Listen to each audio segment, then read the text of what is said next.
evening, everybody. Sorry, I have something in my eye. Something just flew into my eye right as I was about to transition to this shot. Sorry about that.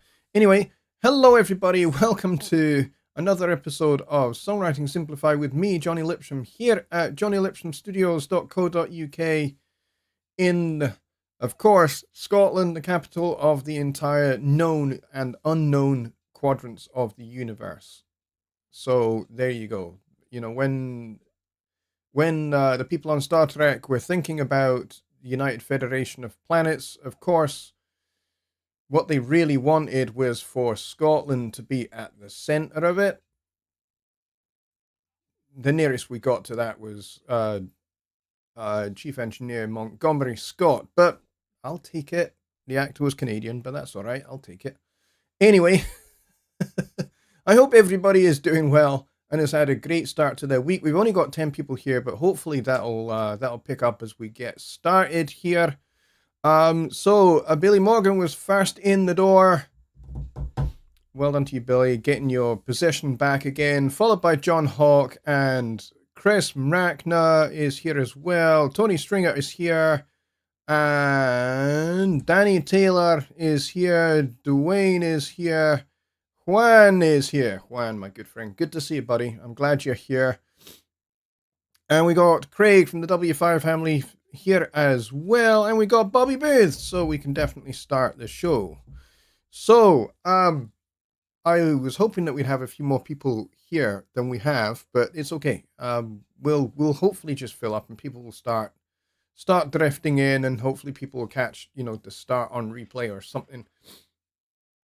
But we are heading rapidly towards the end of August. My kids have gone back to school. They had their first day back at school today. Now, here in Scotland, our summer holiday starts earlier than it does in England, but our academic year also starts earlier as well. So, our kids go back in the middle of August, which in England is still the middle of the summer holidays. So, kids down in England are still on the beach somewhere, probably, or they're overseas or something.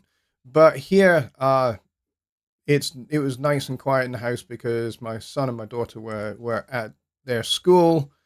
So for me, it's kind of a welcome change of pace because the house is quiet and the kids are not here. So it was kind of nice. It was, of course I miss my kids when they go to school, but it was kind of all right. It was kind of nice. So that's kind of things domestically. But tonight's show, I'm kind of saying all this to preface what we're talking about tonight. What we're going to be talking about for the next 3 weeks or so, and that is we're going to be talking on this show for the next 3 weeks. We're going to be talking about modes and how to make music using modes, using different modes. Because there are a whole bunch of modes. There are modes of the major scale, and these are the ones that people are most familiar with.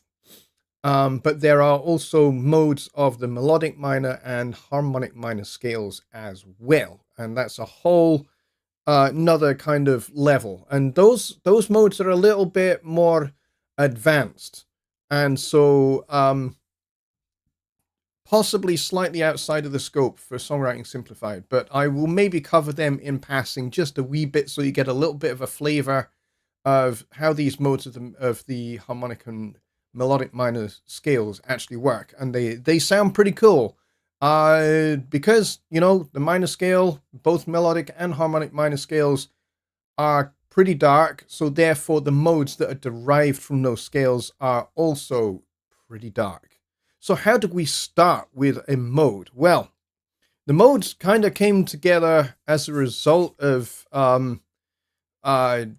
music created in the medieval period. And so they are mostly known as Gregorian modes because they are mostly associated with liturgical music of the Gregorian period in the Catholic Church during the time of Pope Gregory, particularly Pope Gregory, I think the 6th or 7th. But anyway, that's kind of the historical background. And so these modes are derived from taking, when we're talking about modes of the major scale, we're taking the major scale and we're shifting its starting position about, is what we're doing. And so what you end up with is the major scale having a different configuration when you start it on a different starting point. And it sounds different. Some of them sound very dark. Some of them sound a little bit disturbing, because they have not much sense of resolution to them. And some of them actually sound really, really great, and they get used in pop, in rock, and in jazz. So you hear them cropping up in the music of Miles Davis in the late 1950s, early 1960s with the Birth of the Cool record and the records that kind of followed on from that, and then records that a young John Coltrane made around that time as well as some other musicians, the Modern Jazz Quartet and groups like that.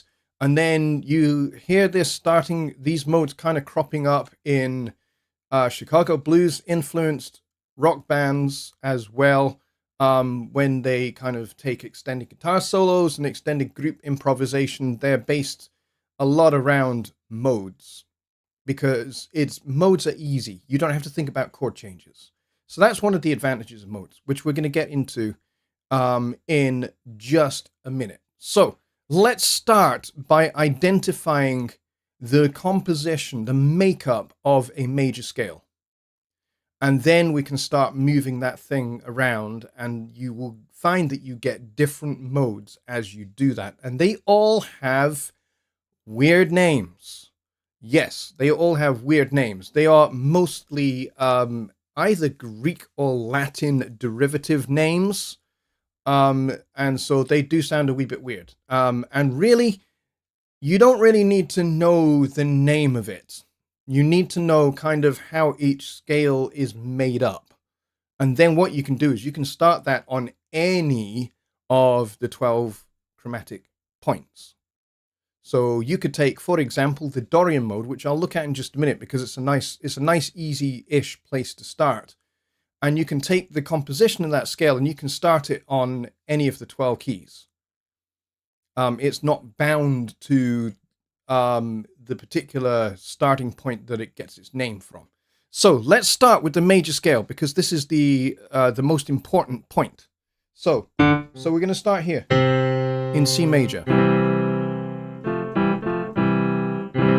All right, so the first thing we need to do is we need to start with 1. So we basically number our scales 1 to 7. So 1, 2, 3, 4, 5, 6, 7. And we don't number the last one, which would be the octave, because that is also 1. And that is the C major scale. And everyone is probably pretty familiar with how it sounds.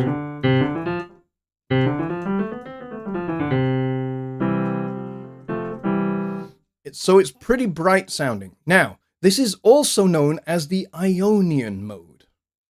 Okay? Again, not necessarily particularly relevant information, but useful nonetheless. So the C major scale is also known as the Ionian mode. And so how does this start? Well, it starts on C, but let's look at the intervals of the scale. So we got C to a D. That is the interval of a tone or a whole step. I'm going to talk about tones, but when I say tone, to you Americans, I mean whole step. When I say semitone, in American, you would say half step. So we're talking about half, whole, half, whole, half, whole, and tone and semitone and that kind of thing. So most of my audience, I think, are American, so I'm probably going to do this as half and whole. Okay, so C to D is a whole tone or a whole step. D to E is a whole, and then we go E to F is a semitone or a half step. So we've got whole, half, whole, half. Okay? So that is how the C major scale is made up. It's made up of combinations of whole and half steps. And pretty much any scale, whether it's major, minor, mode, any mode, whether it's a minor mode or a major mode, they're all made up of different combinations of half and whole. And then there are some which have no halves in them. They're all whole. And we call that the whole tone scale, which sounds like this. Which is particularly disturbing scale because it never resolves. Nothing resolves in that scale.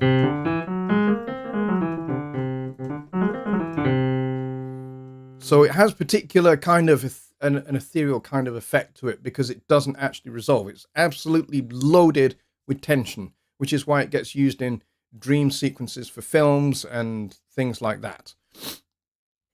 So let's go back to our modes. So the first mode is the Ionian mode, which is also known as the C major scale. Okay, let's take that whole scale and shift it up one. So this time we're starting on D. All right, it's the same white notes, but we're starting it on D. So this is the Dorian mode.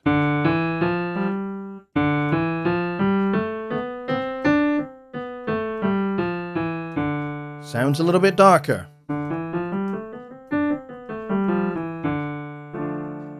And that's because it sounds like it's a minor scale because it has the minor third in it. All right, so it has that minor kind of feel to it. Sean Carter's here. Hello, Sean. Good to see you, buddy. So, how is this made up? So we got a tone. We got a. I have to remember American. Come on, Lipsham. American. So we've got a whole step, half step, whole step, whole step, whole step, half step, whole step, and that's how we get our Dorian mode. And you'll hear this most familiarly, if that is actually a word. I hope it is. With Miles Davis's "So What," famous jazz piece, written in kind of 1958 and then recorded in 1959, and it's all built around. It's all based around that idea. So it's all based around the Dorian scale completely, the Dorian mode entirely. But in order to kind of get some variation, what Miles did with this was he would have like an AABA form. So he'd have 4 bars, that's A, another 4 bars, that's another A, and that's all based around the Dorian mode starting in D. And then another section after that, which you could consider like a B section, which basically takes that whole scale and shifts it up a half step onto E flat.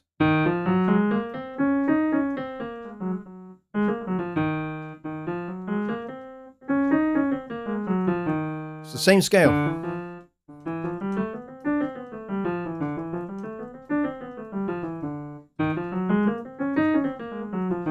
Exactly the same scale. It just starts up a half step.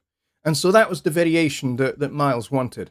And so the beauty of modes is you can use that scale to make melody, but you can also use that scale to derive harmony, chords, and, you know, multi-part harmony, 2 or 3 part harmony, which is what Miles did with So What.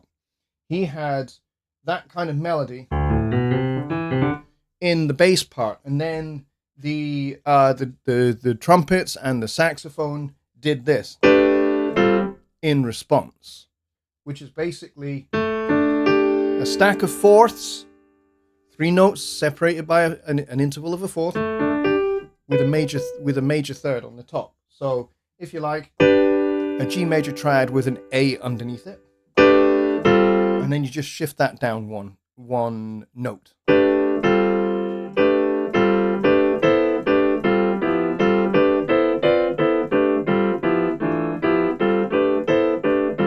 And so the beauty of that is that you can create chords just by taking a shape or a particular sound of a group of notes together that you like the sound of, and then move it around, which is kind of what I did. I took that little stack there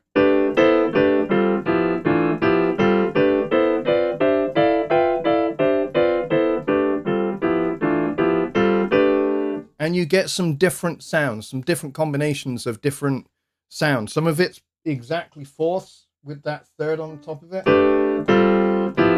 Some of it not quite, like this one here.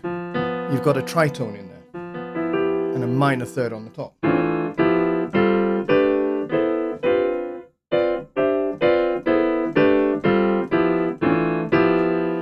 But it sounds really, really sophisticated when it's actually really, really simple to get around. So you can derive melody, you can make chords all from that scale. And then you can take that scale and shift it around. So you could do a section where it's the same scale, but it starts on D, and then your second section could start on the E flat like Miles did, or you could start it somewhere else, like maybe start it on F. So let's see what that sounds like if we start that scale on F. So we want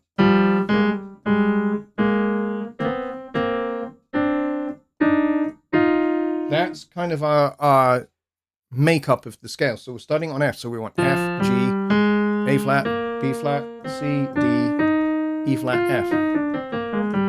It's the same scale.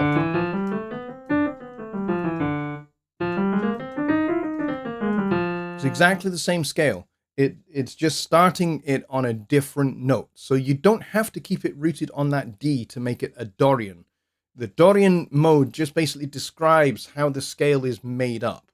And what I'm going to do as we go forward, heading towards the beginning of the Halloween challenge, for those of you that don't know, the Halloween songwriting challenge is going to start on September the 7th. That's when the doors will open officially, and I'll have Rich Cresswell on the show to help me launch that and explain how it's going to work and how you get access to the workspace, which is kind of what we did last time. So we're going to do that again. We're going to have it all based in a My Personas workspace.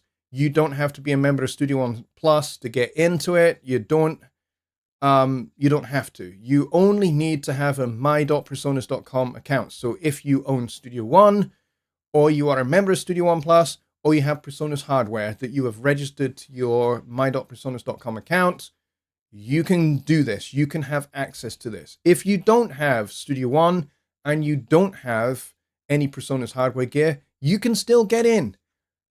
All you need to do is create a free my.personas.com account. So you go to my.personas.com and you create an account, and you can download the demo for Studio One from there. And you can use Studio One to do the challenge if you want, because your demo is a 30-day demo. And, you know, the challenge is going to be a little bit longer than 30 days, but it does give you 30 days in which to use Studio One, which is basically a demo of the pro version of Studio One to create your piece, which we all will be revealed on September 7th. You'll get to understand which mode, because we are going to do this modal again, kind of like how we did it last time. We used a weird, obscure mode last time, which was the Locrian Natural 6 scale, which is a mode of the melodic minor. This time, we're going to use a different mode, and that will be revealed. In fact, we're going to give you a choice of modes to use. We're going to make it so you can have a slightly more advanced mode, or you can take the easier mode, whichever you want to do. Or you can combine the two if you want. It's kind of up to you. If you choose to use a little bit of the advanced mode as well as a little bit of the easier mode, then you can mix and match. It's fine. I will accept that, and so will Rich. So we're all good. So Mike Johnson is here. He is in the Philippines. So it makes it really quite difficult for him to get to these shows because of the time difference, because, you know, he's like 12 hours ahead of the central time zone. So, you know, for you guys, we start this at 6 p.m. For him, it's starting at like 5 a.m. In the following morning. So that's kind of where he is in the world. So Mike, thank you very much for dropping in and being available. So continuing this idea of the Dorian mode. You can make up chords. You can make up any chords. They don't have to even be a chord with a name, like C major, G major, A minor, B minor. It doesn't, when we're talking modes, it doesn't really matter. It doesn't actually work like that anymore. You can kind of forget chord changes. And instead, you can take a couple of notes here, a couple of notes here from the scale and just play them together. And that's your chord. You can do that if you want.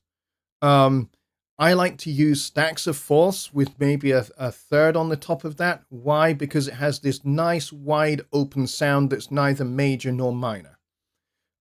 So it sounds much more sophisticated than it really is. And so it makes for a fun sound that you can create. And you actually end up making the Dorian mode, which does sound dark. You can make it end up sounding neither major nor minor. It just sounds a little dark. Which is what the kind of blue record that Miles Davis made, which features all of these modes. That's what that record sounds like. I mean, I think that's why they called it kind of blue, because it's kind of a little bit blue, as in a little bit bluesy, but it's also a little bit just kind of dark in general. And I think that's the mood and the vibe that Miles was going for. So Dorian mode is perfect for that, but he didn't just use Dorian mode. He used other modes for different tunes, like Milestones, for example, has about 2 or 3 different modes that are used at different parts of that piece. That piece is actually a little bit more complicated than So What. So that is Dorian mode. I'm going to introduce you to one more mode tonight. And this one is a little bit more open sounding. It's not as dark as Dorian, but it's not quite as bright as the major scale. It's kind of a major scale with a twist. And you hear this scale a lot in rock music and blues orientated music quite a bit. So you would hear Dorian mode as well. There are rock bands, and there are some progressive rock bands who, when they take extended improvisation, group improvisation in their live shows, they will use either Dorian mode or they'll use this other mode, which I'm going to introduce you to. So this time we're going to take that scale, that C major scale, and this time we're going to start it 5 notes up. So we're going to shift 1. So we're going to start on the dominant. Okay, so we're going to start on the G. So let's take that C major scale, but start it on G.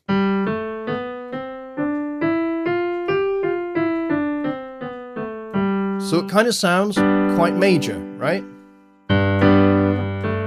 Because we've got a major third, unlike the Dorian, which has got that dark minor third.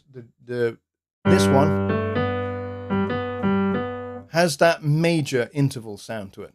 Now, this scale is a little bit of it has an interesting name. It's called the Mixolydian scale. I know, I don't shoot the messenger. I didn't invent these names. These are all kind of Greek and Latin names. So Mixolydian. And so what's the makeup of this scale? So we have a tone, or a whole step, whole step, whole step, half step, whole step, whole step, half step, whole step.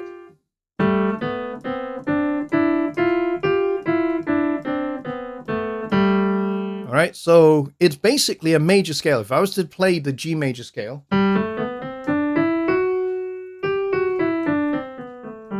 then I play this Mixolydian scale, listen to the difference.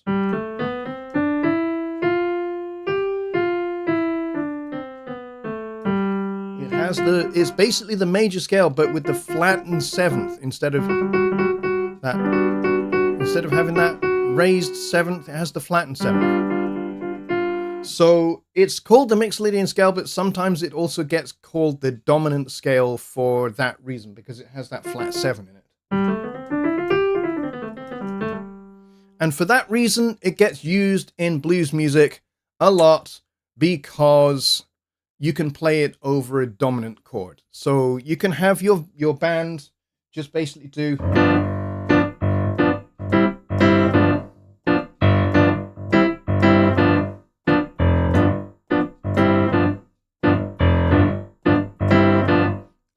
they can do that for hours, and then you can make your melody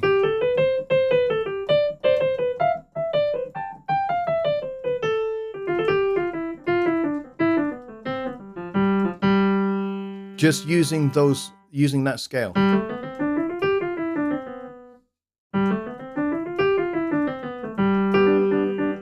Okay, and so again, you can make chords out of this using stack of fourths if you want to, or you can use any other interval. You just take those notes from that scale and you can make it sound as crunchy or as wide open as you want to, whether you're using the Dorian scale or whether you're using the Mixolydian scale. Either you can basically do what you want to make chords. For example, let's take those stacks of fourths again that I did.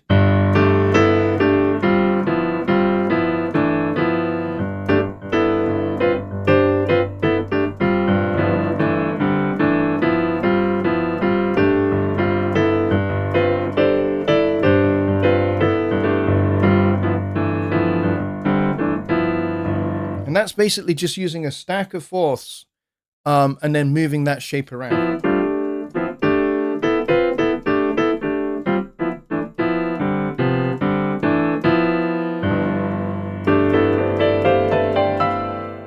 And it sounds pretty good, just like that. So if I was to take that kind of stack of fourths and then stick that, put that major third on the top, or in this case, because we're using the Mixolydian scale, it has the minor on the top, the minor third on top.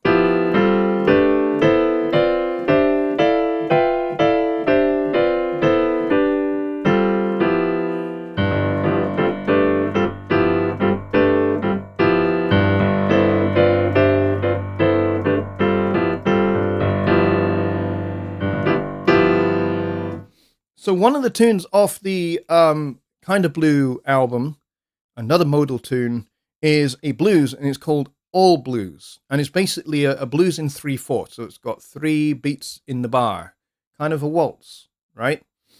And it's kind of a blues, but it's also kind of modal. And that's kind of the kind of twist that Miles Davis gave it.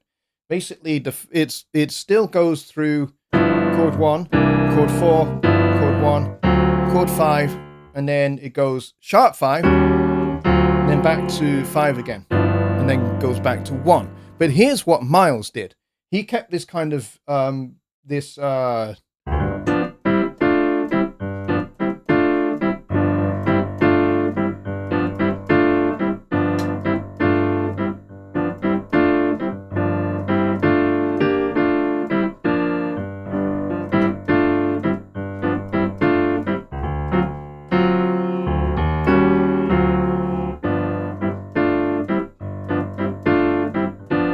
So he kind of created this little vamp by taking this kind of G7 chord without the root in it, because the bass is playing that part, and then move it up and down, and then to go to chord 4, he basically just introduced the B flat there.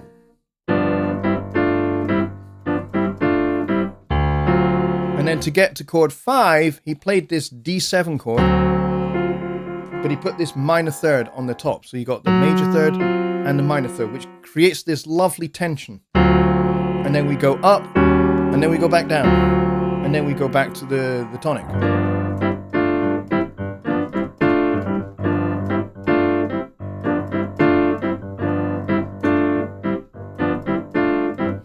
Which provides a lot of really cool kind of improvisation. So you can play that first section on the G using that Mixolydian, and then when you get to chord 4 on the C, you can introduce just a B flat there instead of the B, which by the way is G Dorian. And then you can go back.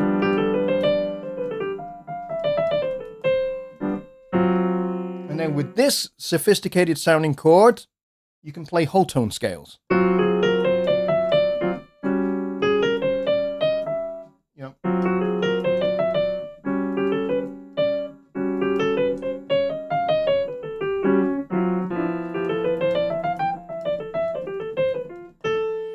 And so, you can kind of do lots of cool things. So all blues is really great for kind of demonstrating a piece of music using more than one mode. So for the Halloween challenge, the idea of that is to write something that is as scary as possible. Rich and I want to have the shit scared out of us, basically. But you got to do it musically. And I'm not talking about, necessarily, I mean, yes, you can include some sound effects, some special effects and things like that to add some kind of extra atmosphere. But essentially, we want to have the shit scared out of us musically. All right. So you got to use the modes that we give you to create your melody, to create your harmony, to make it super scary. We want to be terrified. The more terrified we are, the more chance you have of winning a prize. Basically, that's kind of it in a nutshell. So create a nice musical atmosphere that's dark as heck. And then, some dark harmonies, some dark melody to go with that, and scare the shit out of us, basically. That's what we want. I'm really, really looking forward to it. But we're going to talk about what mode you're going to use when we launch the event. But basically what I'm trying to do is give you kind of some advanced preparation. Not advanced as in technically advanced, but advanced as in to prepare you for the challenge when we launch it, so that you are already well equipped with how modes work. We've talked about them before, but this is kind of going to go into over the next 3 weeks, we're going to go into it a little bit more detail. So today, Dorian and Mixolydian. Next week, we'll cover a couple more other modes that are available. And we're just going to make it really interesting. So, like I said, the chords, you can use stacks of fourths. They always sound good. They maybe don't sound particularly scary. That's the thing. They sound more jazzy than scary. So maybe, that kind of stack of fourths thing is not going to work. In which case you want to make use of some of the other intervals that are available, like the half steps that are in the scale. Like maybe you do something like this.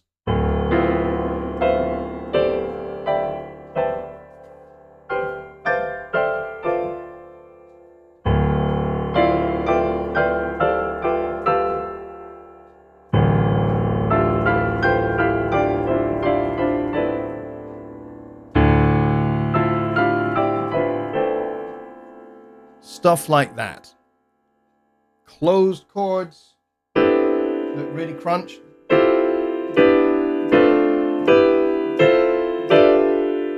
Or wide open chords that don't.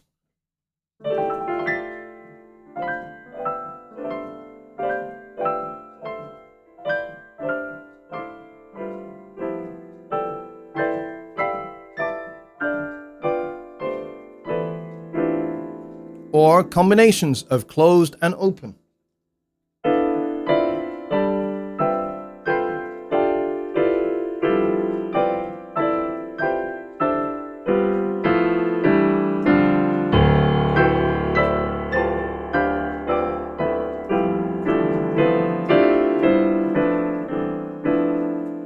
So there's lots of different options that you've got there.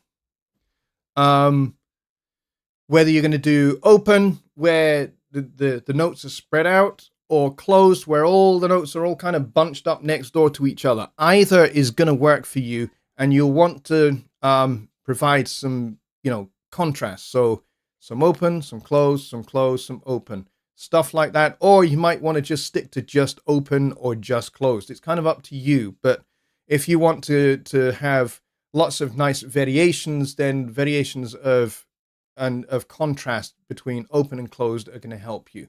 And of course, you don't have to stay on D for the Dorian. You can move that Dorian scale around. You can have a section that's on the D Dorian, a section that's on F or A flat Dorian, whatever you want to do to help, kind of create your tension, create your, the kind of music that's going to scare the shit out of everybody, which is what we want. So, let's see. We got like about 23 minutes left of the show. So now that I have kind of shown you a couple of the modes, let's get into some questions. Because I'm sure you are going to have at least some. By the way, it is ludicrously hot in here, which is why I am sweating. Because it is actually not just in here, but just in general, it's actually pretty warm and humid. So yeah, it's hot in here. It's like 15 degrees Celsius outside, but in here it's about 31. So, yeah, I do have a fan, but I don't have it on because you'll just be able to hear it droning the whole time, and I don't want that. So, let's see. Bobby Booth says, well, that leaves me out. No, it doesn't. It definitely does not. You don't have to do anything nearly as complicated as what I just showed you. What I just showed you is what I'm capable of because I've been doing this for a very, very, very long time. I've been doing this for more than 40 years. So, I've had a hell of a lot of practice. So it's okay if what you want to do is quite simple and makes use of 2 or 3 notes. It's fine. We will get you all the possible resources and cheat sheets and stuff like that you could possibly need, just like we did for the last challenge. And in fact, Mike Johnson says, for some reason, closed caption turned on, and it's so funny what some words translate to. Yeah, the closed caption automatic translation doesn't do very well with a Scottish accent. I have noticed that. Let's see. Rich says, you should be able to make use of Studio One features to help you write, and I will do a video for this just for the workspace to help you out. Yes, there are features inside the note editor in particular that will allow you to basically lock the note editor to the notes of the scale. And both Rich and myself are going to show you how you can do that and how you can use that to your advantage. So that basically you can't do anything that has a wrong note in it, basically. But you know what? Here's the thing. There's no such thing as a wrong note. There isn't. There's just different degrees of spice, different degrees of tension. But there's no such thing as a wrong note. And I have proved this repeatedly throughout my life. For example, maybe about 35 years ago, I was in the pit orchestra for The Sound of Music, and I was playing piano for The Sound of Music. And we were playing, the very famous tune, My Favorite Things. Now, of course, I know that song not just from the musical, but I also know it from the Coltrane record of that same title, because John Coltrane covered it.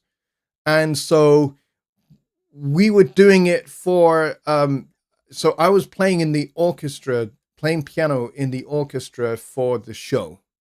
And this was in the West End in London.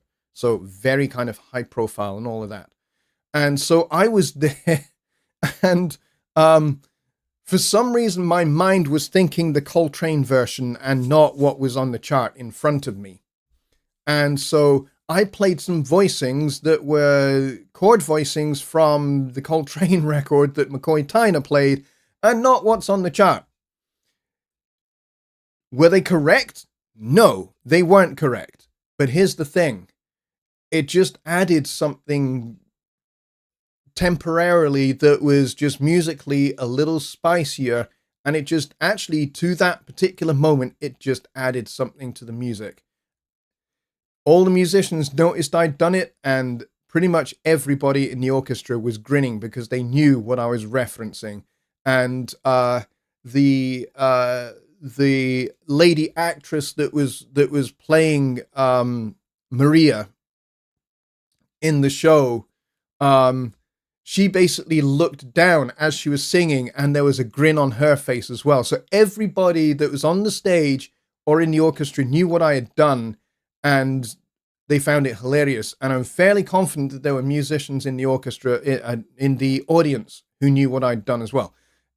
It was just an extra bit of spice that just provided temporarily a little bit of extra color that's not present in the original song. So there really is no such thing as a wrong note. There are just notes that fit better contextually than others. That's it. So, don't worry about wrong notes. No such thing. Bobby says the cat will sound 150% better than me. That's okay. We'll take that. It's not a big deal. Really isn't. Rich says, I do not accept. I do not know how. You will have everything you need. We will give you everything you need. Exactly.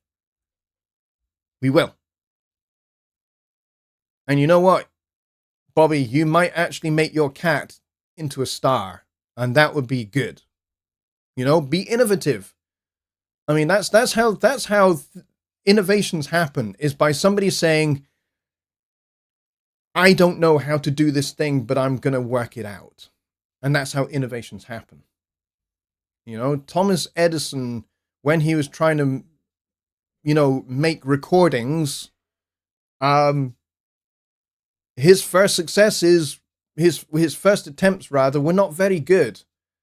And even by the technology of the time, they didn't sound very good. But eventually, as he kept on working at it and trying again, and taking what he learned from each failure, he was able to set himself up for success and develop and actually basically pioneer and develop technology that we now have built into pretty much every recording software. So yeah, I mean, it is arguable that Thomas Edison basically didn't just invent something out of thin air, that he was actually influenced by other inventors. There were people in Paris who were working on the same ideas, trying to work out how to record sound and then play it back. And Edison very likely borrowed some of those ideas and developed them into what he was doing, and then developed the ideas and the concepts further. Anyway, Chris Marachna has a question, and I got to go find it. And he says, isn't that the same as transposing? Shifting something about? Yes, it is transposing. You're taking something that is based on one scale and you're moving it up to another starting point. That's essentially what transposing is. So if I take the Dorian scale starting on D, and if I shift it up so that it now has the same composition, the same intervallic relationships between one note and the next, but I start it on F,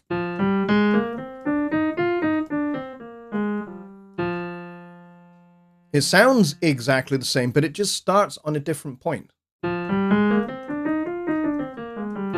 If I shift that up another whole step, now we've got that same scale starting on G. So I've gone.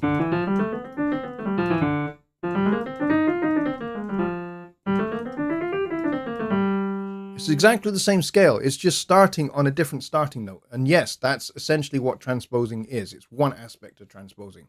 It's a good question. Danny Taylor asks, why are the modes named the way they are? Musicologists made them. And they basically took some Latin words, some Greek words, and used them to kind of describe what it is. And if it didn't describe what it is, it's basically just a name for it. Personally, I would prefer it if this scale was called Jeff. And then the one next door to it, which is called Phrygian. Why Phrygian? I don't know.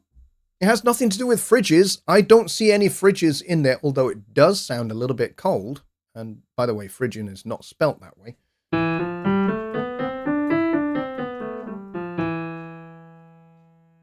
Does sound definitely cold. Has nothing to do with fridges.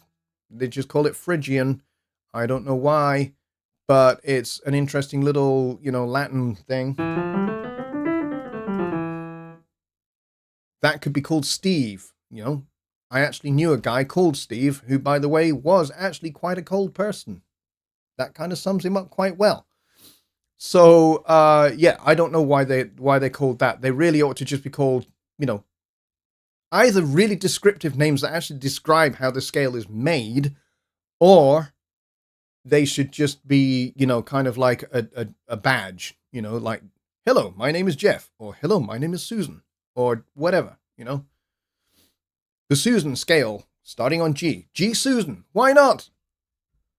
I think so. Keith says, let's call it Bob. Yes, we could certainly do that with the Mixolydian scale. I think that sounds quite good. Yeah, that could be Bob. Why not? Absolutely, why not? 1 second.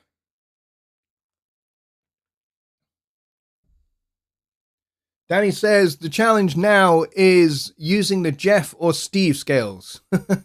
Yeah, or the Jeff and Bob scales, or whatever. We will reveal all on September 7th. It is absolutely feckin' roasting in here.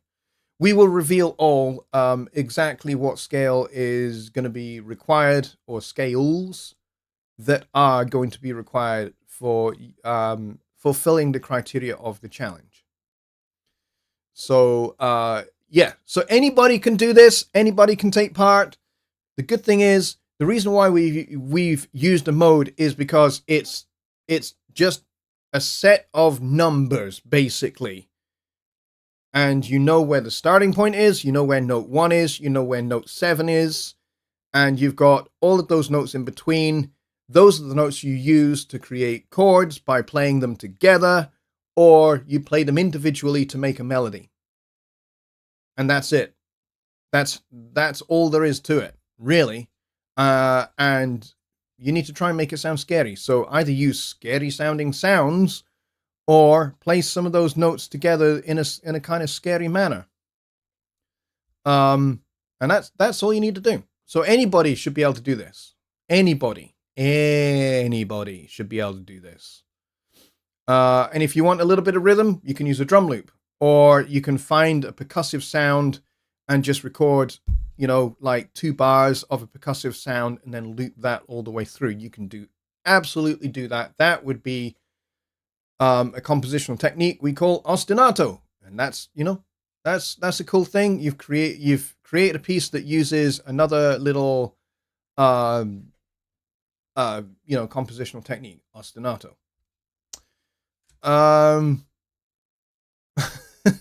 Keith says, I've got it. The scales are Larry and his other brother, Larry. Well, see, if this was, in Australia, maybe they'd be called Bruce and Bruce. I don't know. G'day, Bruce. All right, so we got 10 minutes left, and I'll take some more questions on, if you've got some more questions on how these modes work and how they're made up, then I will take questions on those, or, maybe, how to make some music, using them. Brett says, I hope there will be a Phrygian variant used for the upcoming challenge. Well, you're going to have to wait and see. I'm not going to reveal anything. Danny says, what key do you play for a military member who was run over by a steamroller? A flat major. Actually, yes, you could use A flat major for a military person, especially if they hold the rank of major. Yeah, definitely. A flat major. Although A flat majors may be a little bright sounding. But yes, and what about somebody who is a coal miner who falls down a mine shaft, falls to their death? They'd be A flat minor. Get it? A flat minor. Massachusetts meetup with Dave Barcelo is at 8 p.m. Central, which is an hour after this show is done. So if you want to join Dave for that, Billy has posted the link to the events details, and you can there is a link to the Zoom call, and there's a password and all of that, so you can get in. So if you want to go there after this show is done, basically it's not straight after this show, it's an hour after this show, so you got an hour to go and do something different. In my case, probably go and take a cold shower because it is so freaking hot in here.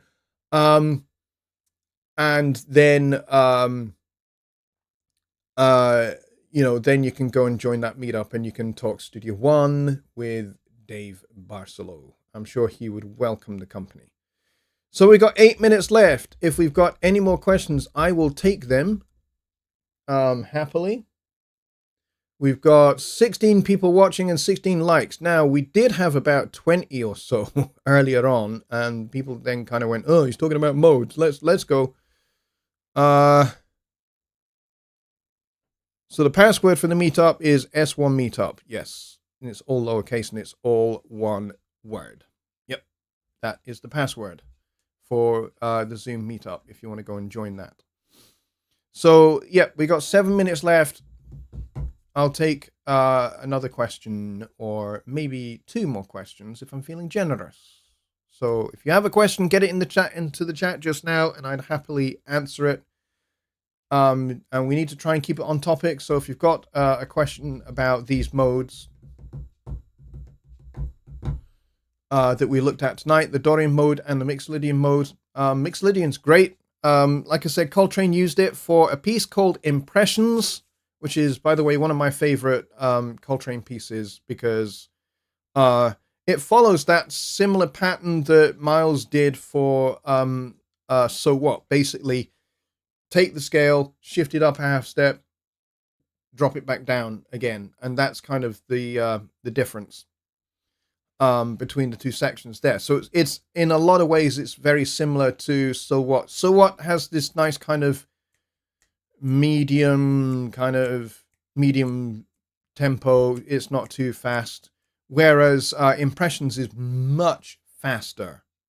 But yeah, the same kind of thing applies. Both are really, really open. And this is the beauty about writing music that is modal, is you don't have to think about chord changes anymore. You don't have to think about, okay, so if I have a B minor and then I want to go to an A minor chord, do I need to do an E7 and E7 over the G sharp to get to the A minor? You don't have to think that way anymore. And you don't have to, start finding guitar shapes. You just need to know the scale, and then you can put notes together that way. So you don't have to think about chord progressions anymore. You don't have to think about, you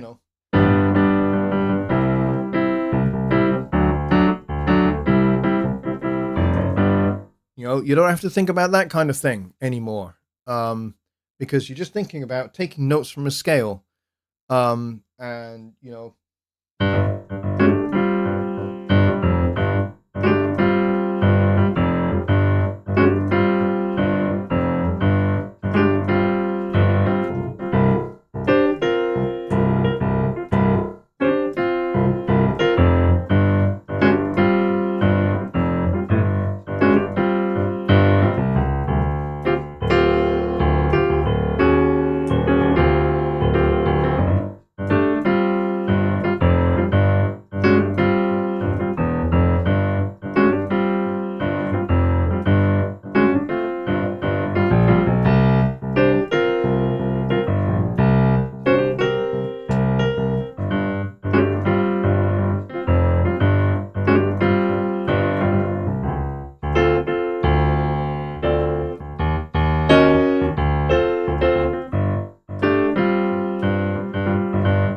So you can, I mean, that was kind of following a 12-bar blues kind of format, but I wasn't really thinking about the chord changes. I was just thinking about moving between, this kind of G thing, and then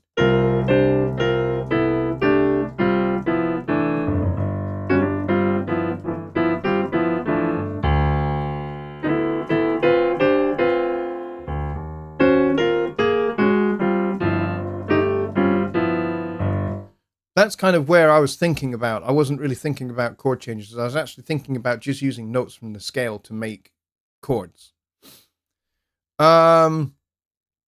Let's see. What is a good way to remember the modes? You could, try and learn those names. I know they kind of sound a bit weird if they're not words that are familiar in English, particularly. The other way to think about learning the makeup of the modes is basically to sit down and basically, take a sheet of paper and write the numbers 1, 2, 3, 4, 5, 6, 7 along the top. And then underneath that, do C, D, E, F, G, A, B, because you're doing 7, not 8, right? So C, D, E, F, G, A, B. And then underneath that, start that same scale, but this time starting on D. So D, E, F, G, A, B, C. And then the next one would be on E, E, F, G, A, B, C, D, and so on and so forth. And you do that all the way through until you're up on the 7th degree, which would be this one, which is the Locrian mode. Super weird. And just learn kind of what each of those scales sounds like. Bobby says, I guess I'll look up what notes are in a Dorian mode. Depends where you want to start it. What we're talking about here is the simplest one, which is D to D, white notes only. So D, E, F, G, A, B, C, D.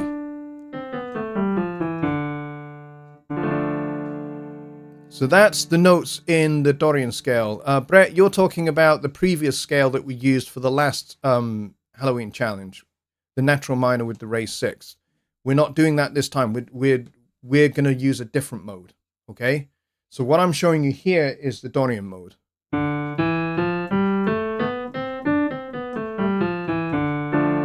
Okay, so don't worry about anything that's natural minor with a raised 6, because we're not using that.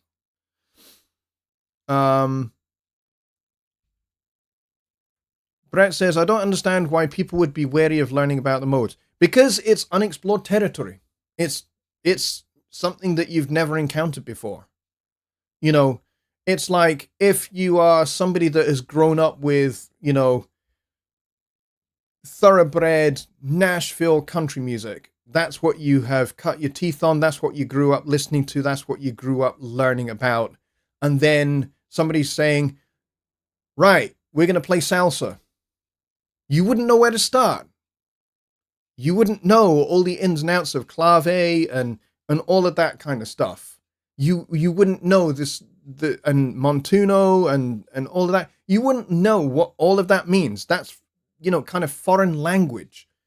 And so that's why people are wary of learning things that they've never encountered before, because those things are new.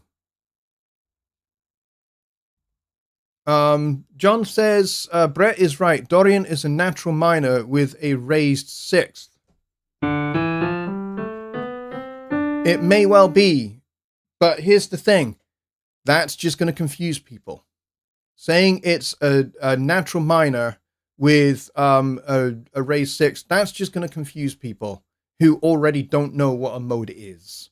So best way to think about the modes that I'm talking about tonight are, it's the C major scale starting on D in this case for the Dorian mode.